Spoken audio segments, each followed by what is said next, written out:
One of the most thrilling moments in chess is sensing that your opponent's king is in danger, and you unleash an irresistible attack that results in checkmating the king or winning lots of material. Defending these attacks can be very nerve-wracking, but surviving a dangerous attack can be a great feeling. Let's explore attacking and defending a king in danger. In this position, material is even, and both sides have kings shielded by pawns. Notice that black has doubled rooks putting pressure on the g3 pawn, but that pawn is protected by the f2 pawn and king on h2. White's rook on e1 is putting pressure on the e7 pawn, and it is only protected by black's king. This is a signal to attack that square. With white to move, white begins the attack on the weak e7 square with rook a7. Black's pieces are out of position to protect the e7 pawn, so black needs to advance the e-pawn. If black plays e6, since black's pawn on f7 is pinned by the queen, the e6 pawn is hanging after rook takes e6 check. If black plays king f8, white will simply double rooks on the 7th rank with rook e to e7. Notice all three of white's major pieces attack the weak f7 pawn. Black's position will collapse. If black plays king d8, black's king is stranded in the center and has practically no protection. White's queen swings over to the queen side and continues the assault on black's king with queen a5 check. After king c8, white brings a third piece into the attack with rook e to e7. Now that this rook protects the 7th rank, white is ready to win the game with rook a8 check. After king b8, trying to protect the weak a8 square, can you find a force mate in 2 moves? If you found the decoy tactic rook a8 check, great job. White lures black's queen to a8 after queen takes a8, and since the black queen no longer protects c7, white finishes the attack with queen c7, checkmate. Instead of playing e6, what if black plays e5? Since black's rooks are out of the action on the g-file and cannot help defend the king, white can rip open lines with the powerful sacrifice rook takes e5 check. If black doesn't accept the sacrifice and moves the king to d8, white will simply double rooks on the 7th rank, when black's complete lack of king safety will decide the game. After d takes e5, and queen takes e5 check, notice queen e6 loses to queen b8 check, with checkmate to follow.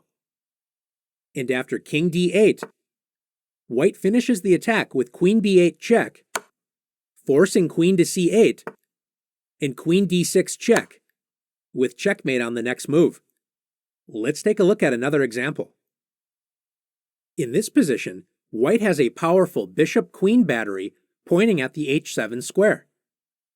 Black's position looks solid enough, as black has a knight on f6 guarding the h7 square, and that knight is protected by another knight and bishop.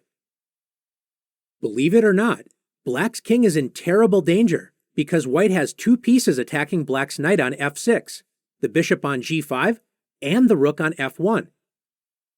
After bishop takes f6, white removes the first guard of the h7 square and is threatening to play queen takes h7. This forces black to play knight takes f6, adding protection to the vulnerable h7 square, but this defense is short-lived after white delivers the next blow with rook takes f6.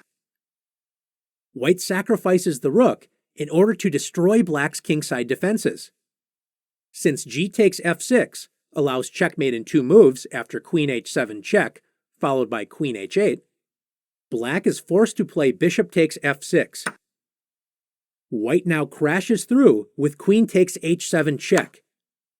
And after king f8, white needs to be patient and find the best way to continue the attack. If white rushes with queen h8 check, king e7, white does have a great position after knight d5 check, forking the king and queen. But notice that white's queen is also under attack. When attacking, you should do your best to eliminate your opponent's counterplay and make your task of winning as simple as possible. Let's return to the position after Black played King to f8. After King f8, rather than allowing the king to move to the e7 square after Queen h8 check, White has the incredibly powerful move Knight d5, attacking the queen and guarding the e7 square. So White is threatening checkmate on the next move with Queen h8. Black cannot capture the knight as it would open up White's rook on the e-file, preventing the king's escape after Queen h8 checkmate. Since Black cannot both prevent checkmate and save the queen, Black has a completely lost position. Let's take a look at this position again, but this time it will be Black to move. With White to move, Black's defenses collapsed after Black was unable to protect the h7 square against White's powerful attack. Black could play g6 to block the b1 to h7 diagonal, but that move weakens the dark squares around Black's king. One useful phrase to remember is that when you have a knight on f8, there is no mate. After knight f8, Black's knight protects the key h7 square, and White cannot remove that defender anytime soon. Black's position may be a bit passive, but this is a small price to pay to prevent your opponent's deadly attacking ideas. Let's take a look at another position. In this position, White's king is stuck in the center and is dreaming of soon castling the king to safety on the king side. With Black to play, can you find a way to prevent White's king from castling and keeping it stranded in the center? If you found the pawn sacrifice c3, great job. Black sacrifices a pawn, but opens up the light-squared bishop, trapping White's king in the center of the board. After queen takes c3, how can Black continue the attack? Now that the light squares have been opened around White's king, Black has the powerful move Queen g4. Black's queen takes advantage of the pinned knight on e3, threatening checkmate on e2, the unprotected bishop on f4, and is also eyeing the pawn on g2. After queen d2, preventing checkmate on e2, Black has several good choices, including simply winning a bishop on f4. Black can also take advantage of White's pinned knight and play queen takes g2.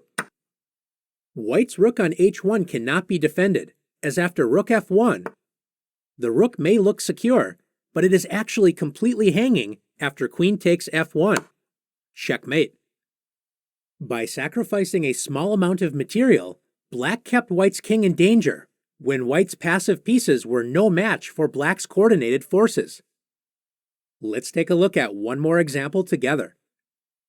In this position, White's king is in serious danger. All of Black's pieces are pointing at White's kingside, and Black is ready to deliver checkmate on g2. Let's look at some defensive options for White. Since f3 allows bishop takes e3 check, forking the king and rook, the only other pawn move to consider is g3. g3 seriously weakens the light squares around White's king.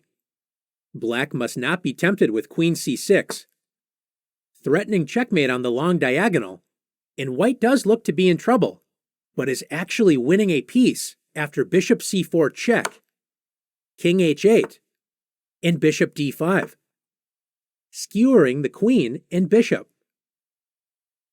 After g3, Black destroys White's weakened kingside with the powerful rook takes e3. Black sacrifices a rook, but after f takes e3 and bishop takes e3 check, Black's two bishops, rook and queen, all working together, overwhelm White's defenses. After rook f2, bishop takes f2 check, and king f1, Black finishes the attack nicely after bishop takes g3 check, discovering the rook's check on White's king. White's king cannot escape to the queenside after bishop f3, because Black has a forced checkmate after rook takes f3 check, king e2, queen e4 check, king d1, and rook f1, checkmate. As we can see, pushing pawns in front of White's king led to disaster. Is the position hopeless for White? Let's take a look at the position more closely. So far, we have only looked at white reacting to black's attack by weakening the kingside with pawn moves. What if white could force a trade of light-squared bishops? That would make white's position easier to defend. Since bishop f3 would simply lose a bishop after bishop takes f3, notice that the g2 pawn is pinned. Can you find another way white can try to force the exchange of light-squared bishops? Try to find an active move for white. If you found bishop c4 check, great job. White attacks black's king, and after king h8, white has the active defensive idea of bishop d5, blocking black's light-squared attack against the king. If black trades bishops, white's king is in far less danger. And after c6, black closes the diagonal, so white can play bishop to c4, preparing to attack black's kingside after bishop d3. Now that you've learned how to attack and defend a king in danger, let's put your skills to the test.